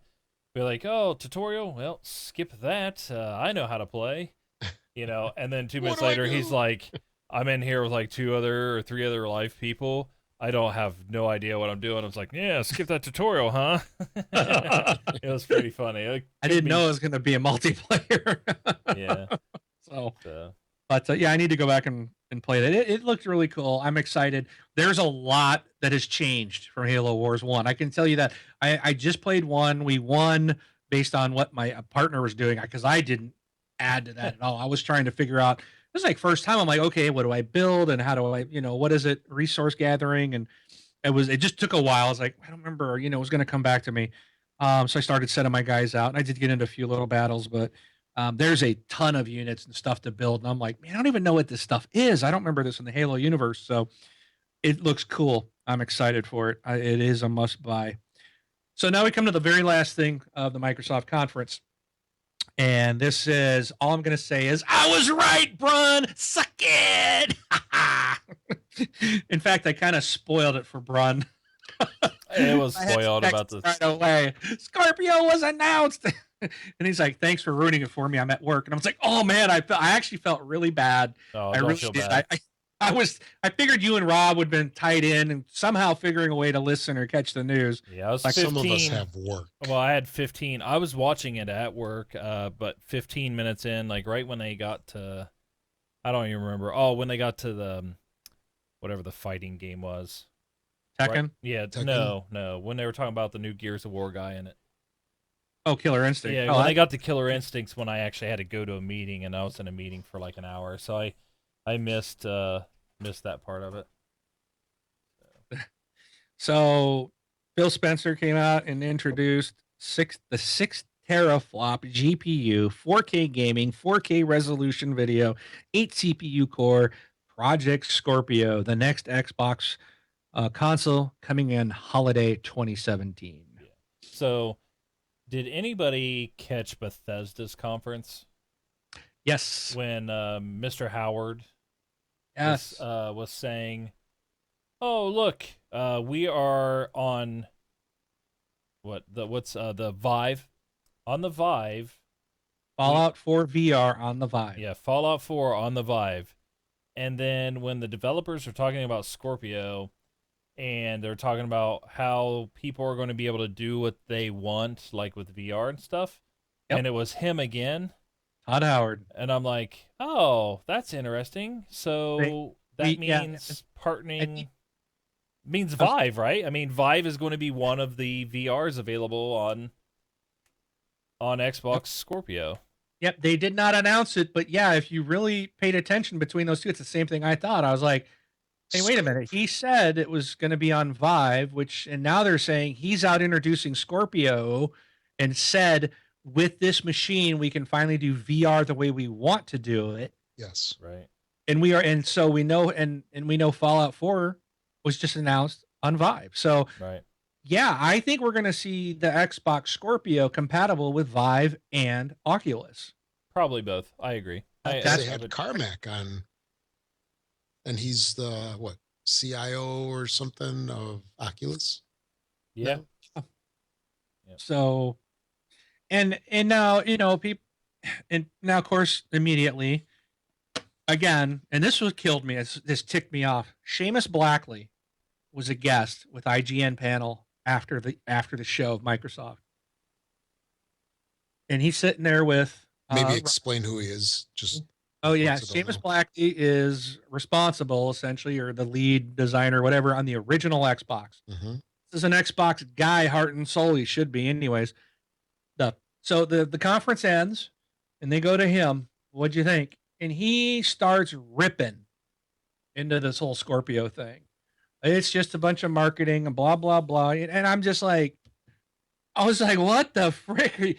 You know, I'm like, what show are you watching, pal? I'm like, and then Ryan, you can tell Ryan is an Xbox guy because he was, finally they was trying to be respectful, let the guy talk, but then he's finally like, I didn't get that at all from Yeah. so, um, but it was just, and Ryan was like, talking about, and actually the other guy actually said I didn't get that at all. It was the guy that said Sony had the best show ever. I can't I don't remember his name. I know his name, but I was just like, wow, you guys, give me a break. This is I don't know. I don't know what was up his butt, but he came on later on there. He's like, okay, I was saying bad things. Here's the good stuff I like. And, chalked up that they had a good show. And Yeah. it's, the box is giving developers what they want. He likes that it's going PC. This is making it easier for devs and, they're going to love this. And so I'm, Well, especially if the devs develop basically one code base that covers PC and Xbox, that's huge for them. I mean, that is Yeah. cutting what's the dev thing? costs incredibly. Yeah, and people are like, well, you're gonna have to write one for this Xbox Scorpio. You're gonna have to write one for the S. You're gonna have to write one for the Xbox One. No, because when XCOM 2 came out for PC, they put out one game. Okay? And it may not run as well on my machine as it does on Brun's, but guess what? It still runs. I just gotta lower the visuals. That's where we're going with this. You're gonna the game they build for Scorpio is going to run not as good on this and quite not as good, or maybe a little lower visuals, but they're going to be at least what we have today. You know what I mean? It's not going to be like horrid. No, you'll have a base. The other two is VR. Yeah, if you get a VR only game, that's only going to be on Scorpio because that's the VR system, and that's fine. The game's not written for the Xbox One. Yeah, when you create a game, you create your base. Like, so the game runs the same no matter what you're playing on. The game is the game is the game. The different things they're going to have to build for the different consoles are different textures. So you're going to have your 4K textures, you're going to have your 1080p textures, you're going to have your, 720, textures or whatever. And that's how you get that scale. Like, oh, I want to run 4K, or oh, I want to be 1080p. It's not like they're blurring the images or anything. They're actually loading different sets of assets. So when they have to build for these different things, like, yes, they do have to code. They don't have to code for 3 different boxes, but they do have to develop for 3 different boxes. But you're talking assets. You're not talking, right. Shame on them if they're building an open world game. All right. If you build an open world game, you're going to have a lot of work to do because you have a lot of assets. But I'll bet you, Brian, they're all going to have the same walls. Okay, this one brick, but it's probably going to be an automated system that says downscale the brick. Yeah. No one's going to have to redraw the brick. No. You're going to code it to the highest point, and then that's going to be an automated software to downgrade it, or so that because you don't want to have your Xbox One chugging because true. it can't keep up. No. I want it to run smooth, and that game is not going to look like crap. Nope. It's going to look as good as they do today, probably better because we'll have more time on programming on it. Sure. It's all good. And I love it because, now people are saying, well, that was stupid to put the S out. Who's going to buy that when the Scorpio is coming out in a year? We don't have a price on Scorpio. Look how much. Okay. So let's think about this. This is an elite piece of hardware. This is going to be expensive. I'm saying $500 just because it's a console and I'm hoping it, but I think it's probably going to be more than that. I mean, we got some serious hardware in there. This is high end. Okay. So that new video card that just came out from Nvidia, which is VR ready, that was $600? Depends which one you want. The 1080. Well, even the 1070 is 370 or 379. So $400. $699. So yeah, you're looking at least $400 for a video card, right. And we're getting a massive high-end GPU on this. So this is going to be a premier elite piece of hardware that's going to be super expensive, and that doesn't even probably include the headset for the VR. But again, you're going to get that from somebody else. It's just going to allow you to run it. So this is not going to be mass market. So I think the S is beautiful because it allows people to either upgrade to get the 4K, the Ultra HD Blu-ray player, which is included in the S. We didn't mention that earlier. And or for people who aren't yet haven't come over to the Xbox One, they can buy this one, and it's an amazing box Yep. that's going to be fine, run everything. And if you don't want VR, this is where you need to be. You don't need to buy Scorpio if you don't plan to get into VR. Get the S. Right. Well, I mean, you it's said simple it as that. good. You said it Awesome. good yesterday. You said it right to me. It's like if you're going to go buy an Xbox One, the Xbox One that's on the market right now, or the Xbox One, is the S. That is the new Xbox. That's the Xbox One.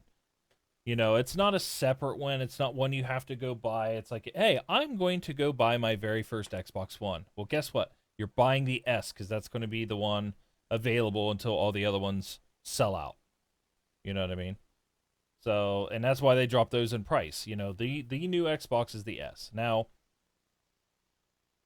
Yeah, people, the original Xbox One is going. They probably haven't been making. They probably have stopped manufacturing those a while ago right? because they're making the S's now. They're coming out in 2 months. So Yeah, they've been building these for months now. right. Yeah, I Yeah, agree. they're I agree. Agree. so I just and the thing is like, well, I'm not going to buy an S because the S is dead already because they announced Scorpio. no, it's not. 18 months. You're going to sit there and say that if you wanted to buy an Xbox, you're going to hold off for 18 months and not play any of the 18 games that were announced during that E3. Yeah, You're and just it'll going probably to be out before you're, then. you're just going to wait. That's like me saying, well, I know the 360's been around for 5 years, and they're saying about 4 more years from now they're going to release a new console. I think I'm just going to, this Model S of the Xbox 360, it's dead because I know one's coming 4 years down the road. Yeah. So, I mean, Or no, it's like someone Rob and I know who said, "Well, I'm gonna wait till the Xbox One lowers in price." well, No, and yeah. let me just say one thing. People were complaining the same complaint. I don't want to say it's any different. Well, no, this is a little bit different. People were complaining when the the PS4 4K was announced because they're just like, wait a minute, why am I going to have another? I just bought this. We just sold 40 million, 40 million, 40 million, 40 million. I mean, that's all you hear, 40 million. And I mean, it's like, okay, they just sold 40 million. Well, guess what? Hey, you 40 million people, go buy 40 more. Because you are getting a half step console. That's what you're going to get. And people were upset about it, and they should be, in my mind. Now, Scorpio isn't a half step. Scorpio, in my mind, is a new generation. Even though Phil Spencer said, we're not leaving anybody behind, right? That was the quote.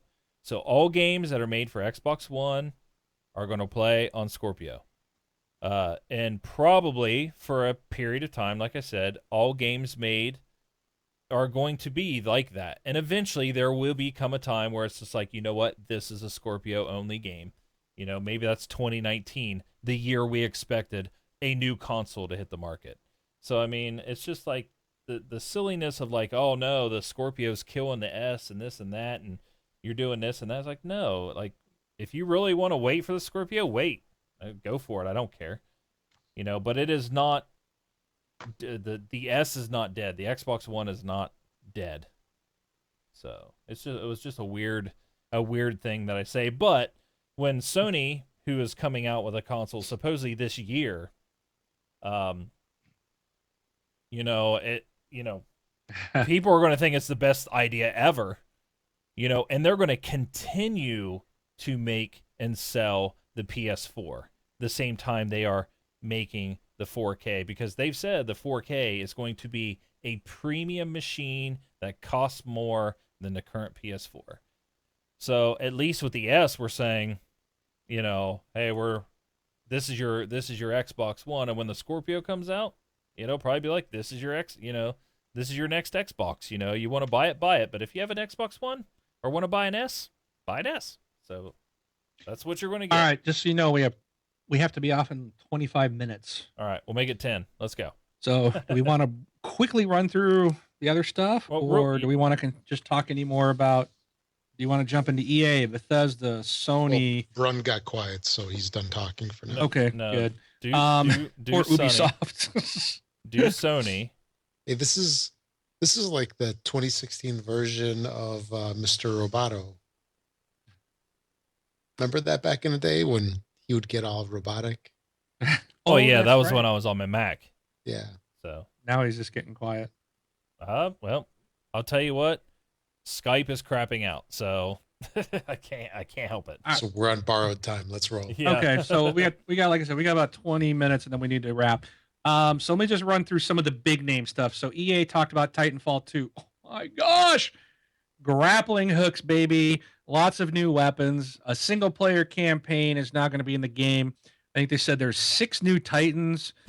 There's all kinds of new Titan abilities, and it just looks crazy. It's going to be awesome.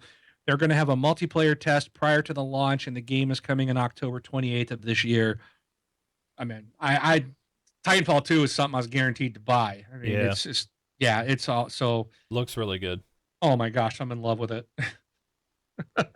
All they had to do was just they just had to make new maps and say Titanfall 2 and I was in. They went freaking way beyond that. I am so excited. Let's see. They talked about Madden 17. Mass Effect, I was really let down by this. There was really nothing there. I'm like, we keep hearing about Mass Effect Andromeda, and I'm like, really? We're getting a developer interview or a developer trailer Nope. where they're talking about Nothing there.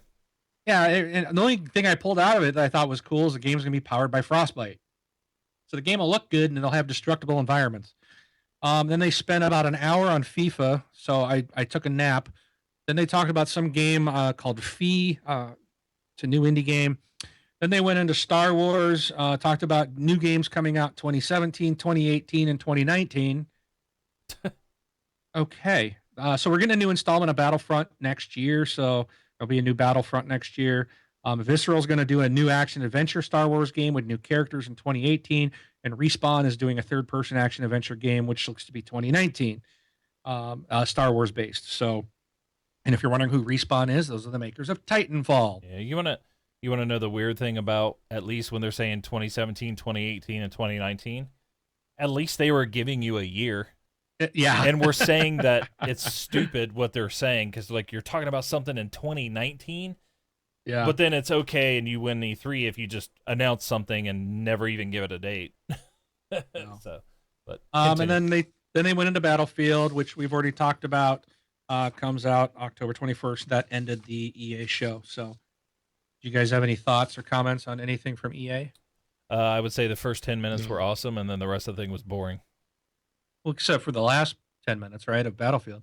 They Well, I opened already strong saw- and finished strong, and that was it. Everything in the middle was garbage. Yeah, the good thing about Battlefield was actually after the conference when they were showing gameplay. But True. yeah, so first 10 minutes, everything else was boring. All right. So then we have Bethesda, which I watched, and I had really have no care about this because I just don't have any interest in Bethesda games, which I think is weird. But they announced Quake Champions is coming out. It's going to be a competitive arena style shooter on the PC. It's going to run at 120 hertz and have unlocked frame rates. So this ought to be pretty friggin' slick. Elder Scrolls Legend is a strategy card game coming to PC, Mac, Android, and iPhone. Fallout 4 had a ton of stuff. So next week they're going to release the Contraptions Toolkit. In July, the Vault Tech Workshop. In August, there's Nuka World, look like an amusement park that you can go in the game. Then they've got Fallout Shelter update is coming to PC in July, so you're going to be able to play. I think that was an iPhone game or an Yep. Android game. Yep. That's coming to PC in July. Elder Scrolls Skyrim Special Edition coming to PS4 and Xbox One. Which is cool. Yeah, I know a lot of people were looking forward to that. Then this was one game. Here's the one game I actually was interested in. Prey. Yeah. And- Oh yeah. This blew my mind. This was another one. It's like, oh my gosh, what is this? And then when I saw it and they named it, I was like, Prey. Wasn't Prey that one where you played like an American Indian and you were fighting aliens or something and warping through portals or something in time? I could have swore that was called Prey. 'Cause There was Prey another 2 game. There was was another Prey- game called Prey and Prey 2, yeah, but I don't know if they're tied or anything. But Prey this looks 2 like was canceled a long time ago. yeah, Prey 2 never came out. So I think yeah. So I'm thinking of the correct game with this American Indian. So it looks like this is going to be a complete reboot of the series, and I don't know if it has anything to do with what the original game did. The visuals looked amazing. It had a very Groundhog Day feel to it Oh, because he kept yeah. waking up and it was the same day every day. But he would look in the That made mirror and no his eyes were sense. getting just like redder every day, and it was that looked amazing. Doom, they talked about that. There's 2 new modes coming out next month for free. They got some snap map features are coming. 3 free for all modes are coming. They're going to be free. There's a DLC pack coming with new demon weapons and more. And then right now you can play the first level of Doom free this week. That is available right now. So if you haven't played Doom and you want to play, you can play through the whole first level for free. Elder Scrolls Online, Dark Brotherhood DLC is coming Tuesday. So I think that is tomorrow. No, wait. What is today? Today's Tuesday. I Tuesday. think that was today then. So Dark Brotherhood DLC came out today for the Elder Scrolls Online. Then there's going to be something they called One Tamriel. So this people went gaga over this. There's going to be no level restrictions on alliances, quests, or mission, and that's coming this fall. So basically, if you're brand new to the game, you jump in, everything's open to you. You can jump in with high level friends and play no matter Right. where they're at in the game. They're completely removing restrictions, I guess. And then they went into Bethesda VR, which was Doom. I can't imagine Doom in VR, and Fallout 4 in 2017 on the HTC Vive. Right. And then they closed with Dishonored 2. Woohoo! This comes out November Oh, 11th, yeah. 2016, Xbox One, PS4, PC, and you will get the Dishonored Definitive Edition with your pre-order. That's another game I want to end up playing and or buying and playing. I just probably won't get it when it launches. It looked really cool, but yeah, I think I'll skip. All right, how we doing? Dishonored, the first one was awesome. yeah. I have 3 more levels left, and I'll be done. All right, cool. We got 2 more shows to talk about, and I've got like 15 minutes. So, For Ubisoft, can you just hit like the 2 things that mattered and yeah, that one? Oh, yeah, that was it was bad. it was a bad. This was a conference. pretty big disappointment. First of all, I'm going to say it again. Aisha Tyler sucks. I don't know why she's got to come out and drop the F bomb and think she's just all that. I can't stand it. She's not funny. I wish they would drop her, but they got some love fest with her. But anyways, they showed off the Division. Well, first of all, I missed the first part of this one. Rotten work got in the way, so I'm gonna probably jumble this. But they did show the Division. There's 3 new outfits that are free to celebrate 30-year anniversary of Ubisoft. So it's gonna be there was I think it all was Tom Clancy. So Rainbow Splinter Six, Cell. Ghost Recon, and a Splinter Cell outfit. Then they showed survival mode coming first on Xbox and PC. They showed For Honor, which reminds me of Rise, but does look really good. Yep. They got this. So if you guys played Far Cry Blood Dragon, did you guys play that? Nope. No. Okay, but do you know what it is? Nope. Okay, well, for those that do, they came out basically said Trials HD, which you guys are Trials.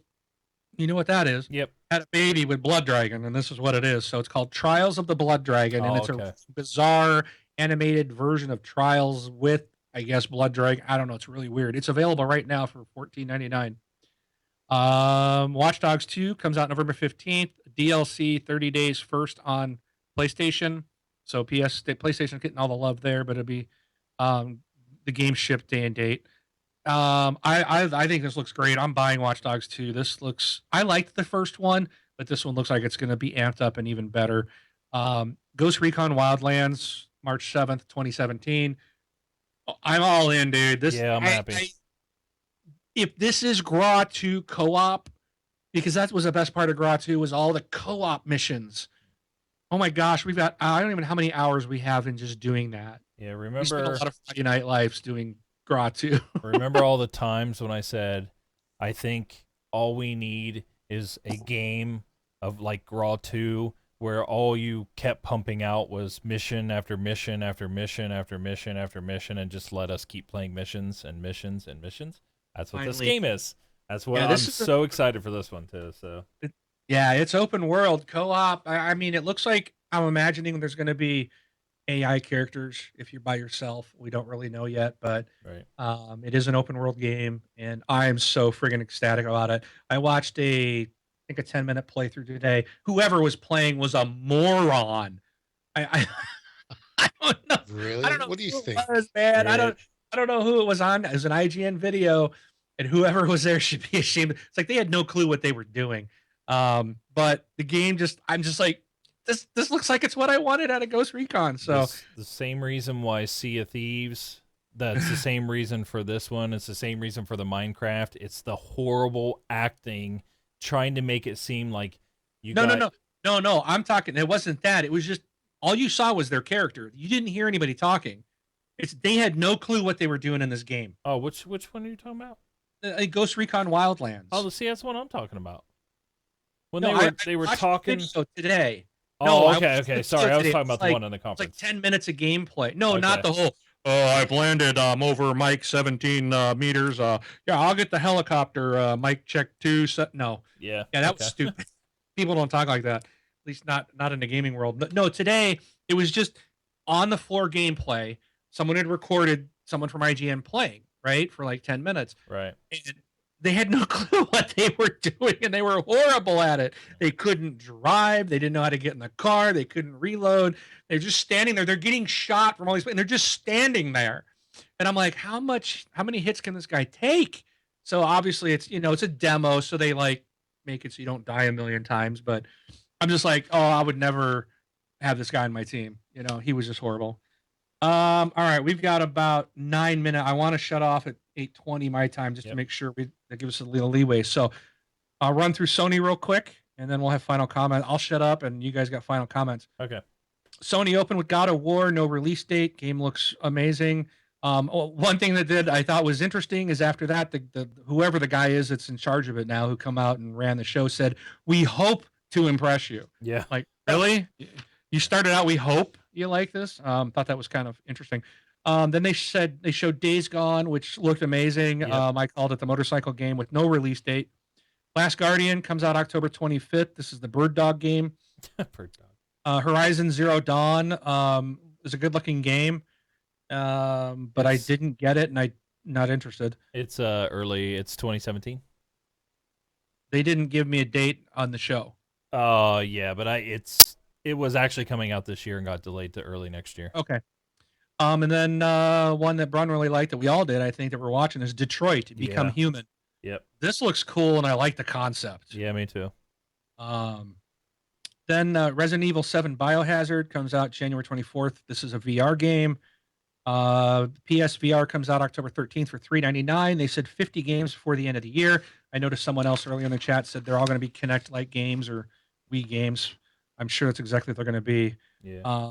Not what we're looking for. Let's see. Star Wars X-Wing Battlefront VR mission. So this was a mission in the Battlefront game. So I take it that probably next year, I don't know if they're going to add a VR mission to the current Battlefront game or if it's going to be in next year's Battlefront game. But this is an X-Wing mission, so it looks like it's going to be one mission that's VR based in that game, and that's it. Okay. Batman Arkham VR coming out October. Final Fantasy 15 September 30th. Call of Duty November 4th. They did list Crash Bandicoot 1, 2, and Crash Warped The are coming. Call of Duty demo actually looked good. Oh, yeah, that was funny because we're watching this. Yeah. And no one's saying, we're all kind of like, wow, what is it? Everyone's like, what is this? What is this? And I'm like, I think this is Call of Duty, guys. That looks like the ship. And then at one point they showed some, I was like, oh, maybe that's not the ship. And we just kept watching it. And finally I'm like, dude, this is Call of Duty. It's like when they finally got into the gunplay, it was like, yeah, this is. And then, yeah, it turned out that looked great. Yeah, except for my whole thing was, why can I hear gunfire? Why is there fire in space? It's got to be fun. Yeah. Okay. And let's see, Skylander Imaginators. You can make your own Skylanders. Sorry, one more thing. More money. I understand Crash Bandicoot's been gone for a long time, and this is I don't know if they called it a remake or a reimagining. But I think reissuing these because it's Crash Bandicoot 1, 2, and Crash Warped. They're all getting released, so they're all going to be remastered. Okay. Who cares? A lot of people care, Brian. I A lot of know. people. Yeah, that's okay, man. I mean, PS4 is already the best PS3 you can have. And then last thing they closed with, well, they closed with I think Spider-Man, which I didn't understand why Spider-Man's spiders were white on his uniform. That didn't make sense to me, Hmm. but because I thought they were black. But they showed another one called I think I wrote it wrong. I wrote it Death Standing, but I think it was Death Stranded.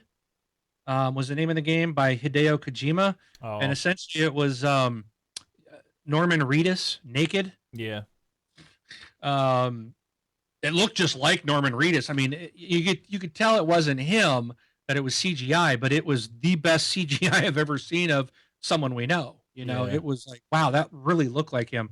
I didn't need to see him naked, but I know our female listeners out there appreciated that because one of them posted in the group today that she wants this game. I said, "Why is it? Because he's naked?" And she's like, "Yeah." But that was a Sony. Yeah. So And the thing is like they, I I'm don't sorry, like they sorry. closed with Days Gone. They went back and reshowed Days Gone Yeah. gameplay, which blew us all away. Yeah, that was awesome. Oh my gosh, that those were like I think Jesus said those are World War Z zombies. They were fast, and there was a bajillion of them. Yeah. It's funny because I was listening to Colin and Greg live on their Twitch right after Sony, and Colin actually said, like, hey, Microsoft, that's how you do a conference. He was saying Microsoft did pretty much like what a conference should be like, and then he come out and said that Sony took them and beat them or whatever, but they're Sony guys, so I kind of expected that. But he even like I don't know why Kojima was there even showing that. And people got so excited, and then to come out and even he stated he's like, that's like a 2020 game. 2019, 2020. And I'm just like, you guys are doing another Last Guardian. Like you're literally showing something during E3 that's not coming out for probably 5 years. I was waiting for them to bring up that Kojima's doing a Kickstarter. Oh yeah, that's funny. I thought there's both. Like I said, I put in the chat. Like to me, I thought Detroit was awesome. That was the one that like I Days Gone was awesome too. It blew us away. But I really, for something like, as soon as I saw Detroit, I was like, man, I really want to play that game. And I even mentioned, I like Deus Ex, so I was like, this reminds me of like Deus Ex type of game, and I don't know, maybe that's why I liked it so much. But both conferences, like Ubisoft's conference, they need to figure out some different format because their format was dumb. They could have done an hour and just shown all their games and been awesome. But the whole sit on a couch and interview and blah blah blah, it was a snooze fest. But the games were cool. I was excited about the games, but I had to fast forward through all the junk. I couldn't stand just sitting there watching them do that. But Sony did good, and Microsoft did good. Like I said, in my mind, it all depends on what you're wanting to get out of E3 is probably where you lean on who did what. Depends if you want to play games this year or in 4 years. I mean, right. The one thing I will say, and this is kind of like my final comment, like I enjoyed E3. For the people that are hating on Scorpio, to me, I said like I didn't think they needed to do it, and I still kind of feel like they don't need to do it, right? They didn't need to do it, but they did, so good for them. If you want to sit there and say that Scorpio's stupid and dumb and this and that and Sony's all high powerful and great and everything like that, I will just want to let you know that the Scorpio scared Sony so bad that they decided not to even show their console. Yep. And to me, I'll tell you what, if they do it, fine. I don't care if they do it. All right, it's fine if they do it. I would not be surprised if they come out and say, and even Jesus put it in here, it's pretty funny. He goes, 7 teraflops. Like Sony's going to go back and rebuild their entire machine. They can't. It's coming out this year. Well, It's not anymore. Yeah, exactly. If they want to do that, or because some people's like, well, then they'll release one next year. I was like, okay, now they're just getting out of control because that would be a big mistake.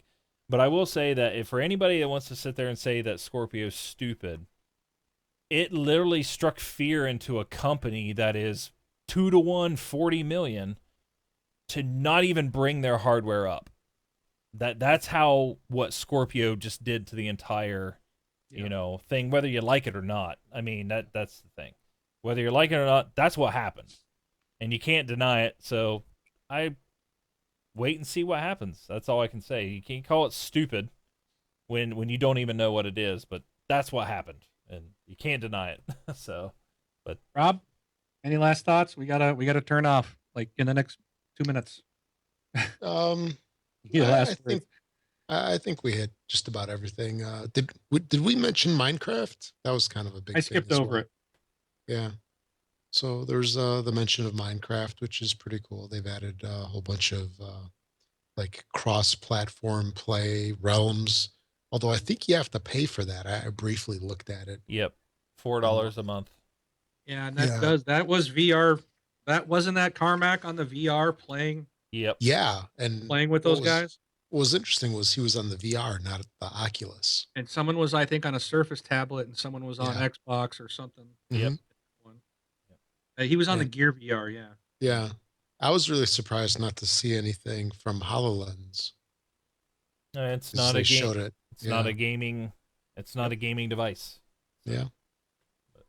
So So because I guess that means that the other devices like the Vive and Oculus have pretty much taken over as the VR device, even though it's augmented reality for HoloLens. But yeah, that was about it, really. That I wanted to mention. All right.